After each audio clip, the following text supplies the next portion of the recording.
magic ng masking. Okay? Usually, ang masking is one way, if you are not destroying, one way to solve this one is to erase it. Okay? Erase this part and you will get it. You will get the one below.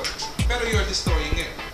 So, masking, do this about, one example is the one